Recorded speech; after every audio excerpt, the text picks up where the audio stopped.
നിങ്ങളുടെ favourite shows ഇനി ഒരിക്കലും മിസ്സാവില്ല. ഇപ്പോൾ C5ലൂടെ കാണും നിങ്ങളുടെ ഫേവറേറ്റ് ഷോ തികച്ചും സൗജന്യമായി.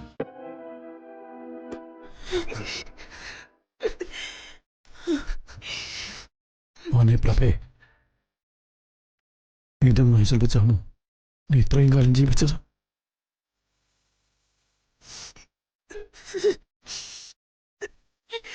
ഇതിനേക്കാൾ വലിയൊരു ദുരന്തം ഇനി വരാനുണ്ട്. ഇനിയെങ്കിലും പ്രഭ അവള് നല്ലൊരു ആയുർവേദ ചികിത്സാ കേന്ദ്രത്തിലേക്ക് കൊണ്ടുപോകണം.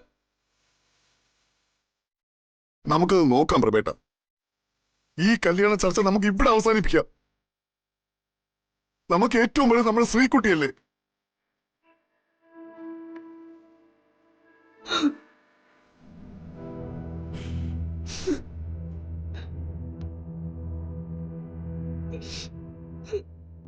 ശ്രീകുട്ടിയുടെ വിധി നമ്മുടേത് കൂടിയാ.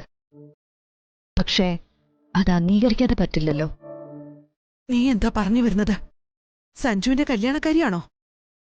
അത് ഉടനെ വേണമെന്ന് ഞാൻ പറയുന്നില്ല. അവന് നിങ്ങൾ എല്ലാവരും കൂടി ചേർന്ന് എന്റെ വിധി സമ്മാനിക്കരുത്.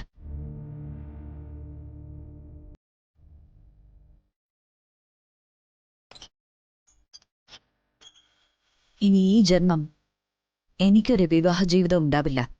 ശ്രീകുട്ടിയെ എന്റെ മകളായിട്ട് തന്നെയാ ഈ നിമിഷം വരെ ഞാൻ കാണുന്നത്. എന്റെ കുട്ടിക്ക് തന്നെയാ ഈ ആപത്തുണ്ടായിരിക്കുന്നത്.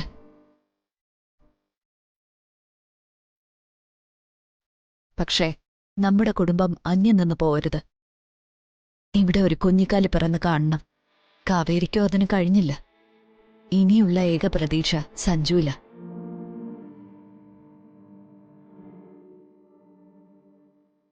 അത് മനസ്സിലാക്കാൻ ശ്രീകുട്ടിക്ക് കഴിഞ്ഞു. നമ്മളും യാഥാർത്ഥ്യത്തോട് പൊരുത്തപ്പെട്ടേ പറ്റൂ.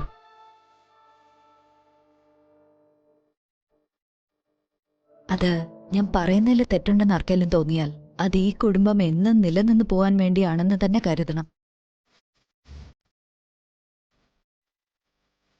സഞ്ജുവിന് ഒരു ജീവിതം ഉണ്ടായി കാണണമെന്ന് ആഗ്രഹിക്കുന്നത് അവന് വേണ്ടിയിട്ടല്ല, മംഗലശ്ശേരിയിലെ എല്ലാവർക്കും വേണ്ടിയിട്ടാ. സഞ്ജു എന്ന ഒറ്റ പ്രതീക്ഷയിൽ ഇവിടെ എല്ലാവരും കഴിയുന്നു. അല്ലെന്ന് ആർക്കെങ്കിലും പറയാൻ പറ്റുമോ? അവനൊരു ജീവിതം ഉണ്ടായേ പറ്റൂ. ശ്രീകുട്ടിയല്ലാതെ മറ്റൊരു പെണ്ണിനെ സ്വീകരിക്കില്ല എന്ന് അവൻ വാശി പിടിക്കുമ്പോ അതിന് കൂട്ടുനിന്ന് കൊടുക്കുകയല്ല ഒരമ്മ എന്ന നിലയിൽ ശ്രീദേവി ചെയ്യേണ്ടത്.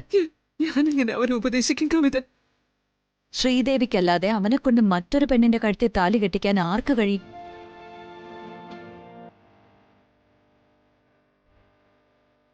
ശ്രീദേവി ഈ കുടുംബത്തോട് ചെയ്യേണ്ട ഏറ്റവും വലിയ കടമയത്. അമ്മയുടെ വാക്കിനുപുറം സഞ്ജുവിന് മറ്റൊന്നുമില്ല.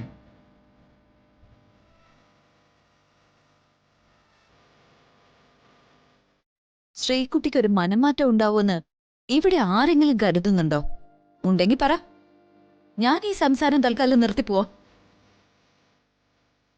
അവൾ അതിന് തയ്യാറാവില്ല. പ്രഭയോ കാഞ്ചനയോ അവൾ പറയുന്നതിനപ്പുറം പ്രവർത്തിക്കുകയില്ല. എന്റെ കുട്ടികളുടെ ജീവിതം എങ്ങും എത്താതെ പോയല്ലോ എന്റെ ദൈവമേ. ഇനി സംഭവിക്കാൻ പോകുന്നത് പ്രഭേട്ടനും വല്യേച്ചിയും ശ്രീകുട്ടിയുമായി നമ്മളെ വിട്ടുപോകും. ഇവിടെ നിൽക്കാൻ താല്പര്യക്കുറവ് കാട്ടുന്നത് ശ്രീകുട്ടി തന്നെ ആയിരിക്കും. അമ്മുവിന്റെ കാര്യം വെറുതെ ഒന്നും പ്രഭേട്ടൻ പറഞ്ഞതല്ല. അവര് മൂന്നുപേരും കൂടി ആലോചിച്ചെടുത്ത തീരുമാനം തന്നെയാ പറഞ്ഞത്. അവിടെയും പ്രഭേട്ടൻ അടിവരയിട്ട് പറഞ്ഞത് ഒരു കുഞ്ഞിന്റെ കാര്യമാ. ശ്രീകുട്ടി വിവാഹത്തിന് മനസ്സ് കാണിച്ചാൽ തന്നെ മംഗലശ്ശേരിക്ക് അനന്തരാവകാശിയായി ഒരു കുഞ്ഞിന് ദത്തെടുക്കേണ്ട ഗതികേട് വരില്ലേ?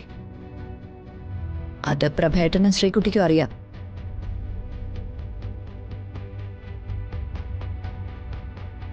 ശ്രീകുട്ടി സഞ്ജനയുടെ പേര് പറഞ്ഞപ്പോ ഞാൻ അനുകൂലിച്ചത് ഒന്നും ഓർക്കാതെയൊന്നുമല്ല.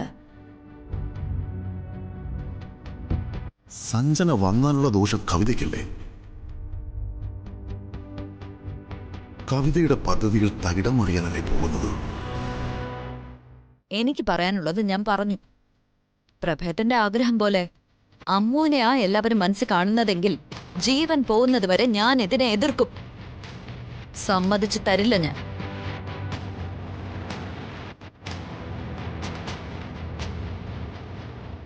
ഒരിക്കൽ ചിലരൊക്കെ ചേർന്ന് എന്റെ ജീവിതം തകർത്ത് കളഞ്ഞു. ഇപ്പൊ ഈ അടുക്കളപ്പണിക്കാരിയെ വെറും 2ാം കെട്ടുകാരിയെ മംഗലശ്ശേരിയുടെ മരുമകളാക്കാനാ അച്ഛനും ശ്രീദേവിയും ഇറങ്ങി പുറപ്പെടുന്നതെങ്കിൽ എന്റെ ജീവനായിരിക്കും ഞാൻ തരാൻ പോകുന്നത്. ശ്രീദേവി മനസ്സിൽ ഓർത്തു വച്ചു.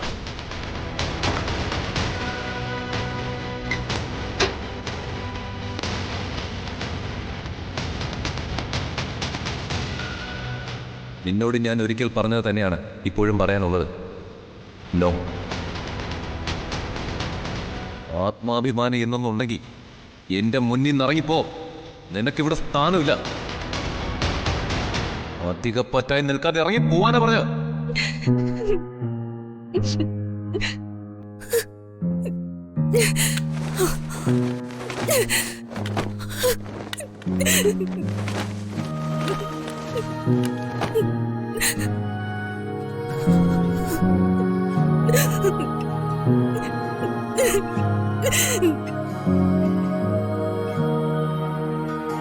എന്റെ ജീവിതത്തിൽ സ്പർശിക്കാൻ പോലും നിന്നെ ഞാൻ സമ്മതിക്കില്ല.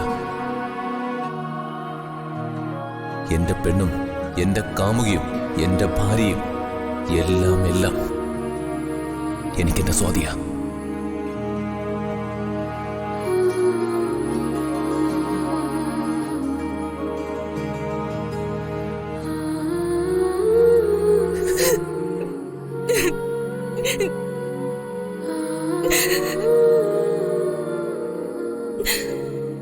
സ്വാതി സ്നേഹിക്കുന്നതിലും 1000 ഇരട്ടി നിന്നെ ഞാൻ സ്നേഹിച്ചതല്ലേ? അവൾക്ക് മുൻപേ നിന്നോട് ഇഷ്ടം തുറന്നു പറഞ്ഞത് ഞാനല്ലേ? സ്വാതിയെ കണ്ടപ്പോ നീ എന്നെ തഴഞ്ഞു. നിനക്ക് ഞാൻ ഫ്രണ്ട് മാത്രമായി.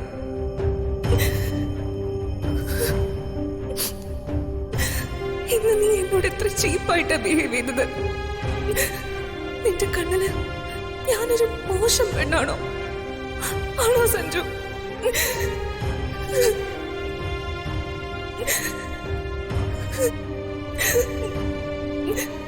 നീ ഇല്ലാത്ത ജീവിതം എനിക്ക് ചിന്തിക്കാൻ പോലും പറ്റില്ല.